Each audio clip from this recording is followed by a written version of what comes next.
Hi you guys, welcome back to my channel. Today I'm going to share with you my 1 week postpartum updates.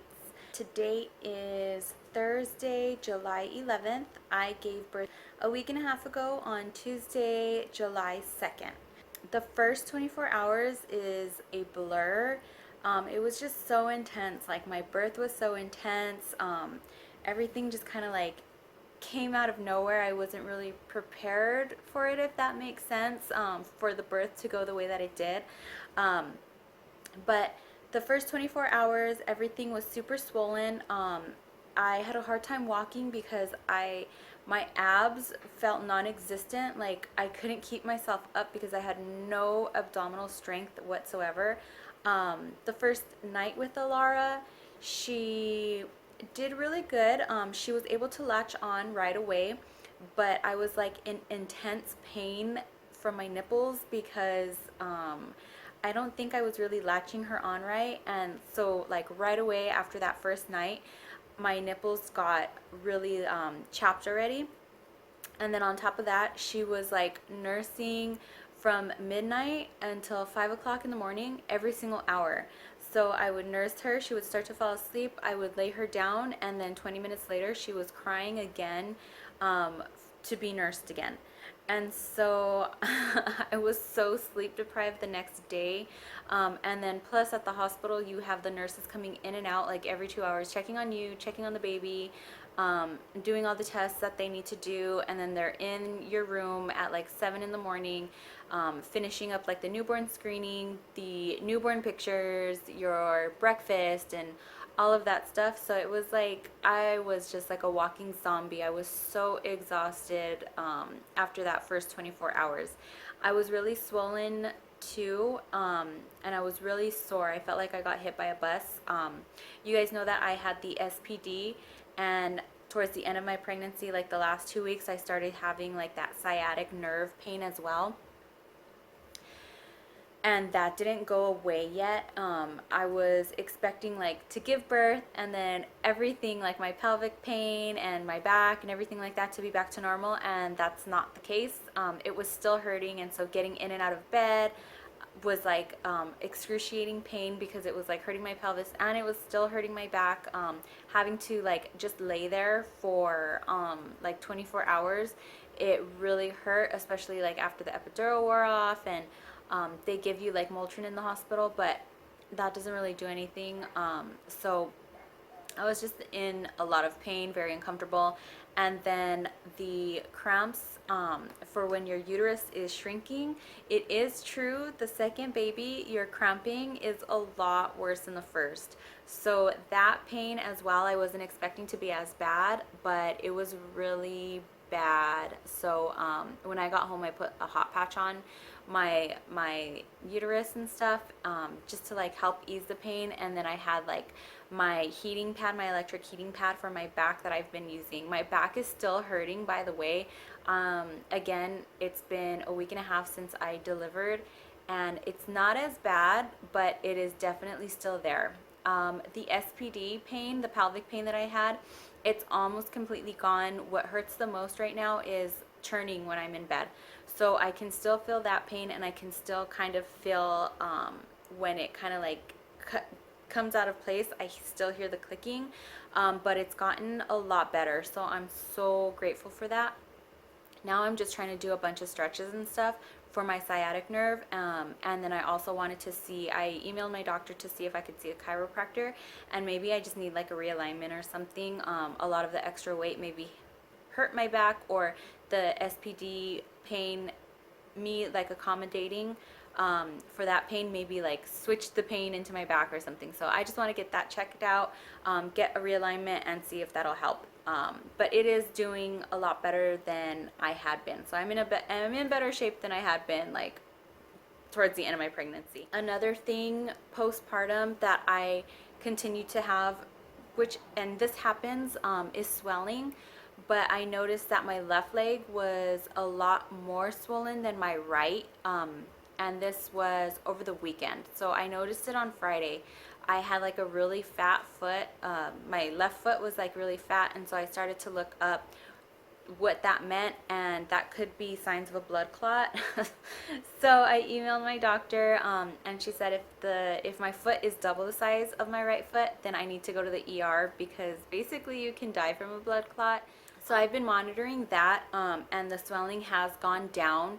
It's still a little bit more swollen than my right side, but it's not twice the size or anything like that. So I keep drinking a bunch of water. That's another thing too. I'm super thirsty. My postpartum bleeding, it went on for 5 days, and then at day 5 it stopped, but then it came back again on day 7, which is kind of weird. So I had the Always diaper pad underwear mesh things that I showed you guys in one of my videos, and I ended up being allergic to something in the material. So I wore them the first day, and then the second day when I woke up I had like a rash from them. So I don't know what in the material I'm allergic to, but my skin is super sensitive.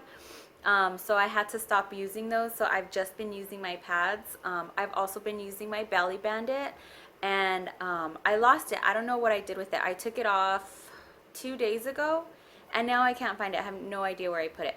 So I need to really find that because I like to wrap my belly for the first few weeks. So I've just been using like my compression panties. That's what I have on right now to squeeze in, like to tighten everything back up. So my milk came in at about day 3, and Alara has been eating like a champ. She eats about every 3 hours.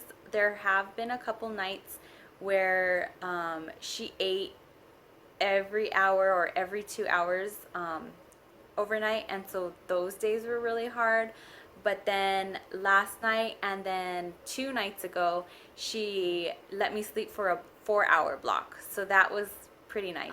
So our breastfeeding is going really well, which is really exciting because I didn't get this opportunity with Cadence. I had to exclusively pump, and so even though I exclusively pump with Cadence, I did have to be up with her every 3 hours because she had the G-tube, and we didn't do overnight feeds. We did her feed every 3 hours. This way it was like the freshest, and so I was pumping every 3 hours as well. With Alara, I'm up because I'm actually feeding her, but it's on her schedule. So like I don't wake her up or anything. I just go off of her feeding cues. So if she lets me sleep for 4 hours, she lets me sleep for 4 hours, which is awesome. When I went in to give birth, I was weighing 140. That was at 39 weeks and 5 days. When I weighed myself on Tuesday, my 1 week mark, I was 126, so I am down 14 pounds. When I first got pregnant, I was 108, so I have 108, 18, 28. So I have 18 pounds left to lose in order to go back to my pre-pregnancy weight, which I'm not worried about. Around day 5, I started to feel baby blues, and I think it's just because I have 2 kids now, and Cadence is going to be 2 years old. She's a toddler, and so she's so busy. I kind of feel like I'm just going through the motions, and so I feel like a sense of mom guilt, you know. So with Cadence, her being in the NICU when she was born, she had 100% of our attention and our commitment. And with Alara, I have to watch out after Cadence, and then I'm trying to bond with Alara, but you know, Cadence still needs a lot of my attention. So I just feel sometimes like I'm cheating Alara out of like that one-on-one time, and so it makes me kind of feel guilty. And I started thinking about that on day 5 because I felt like I wasn't like creating the bond that I did with Cadence as quickly as I did with Cadence.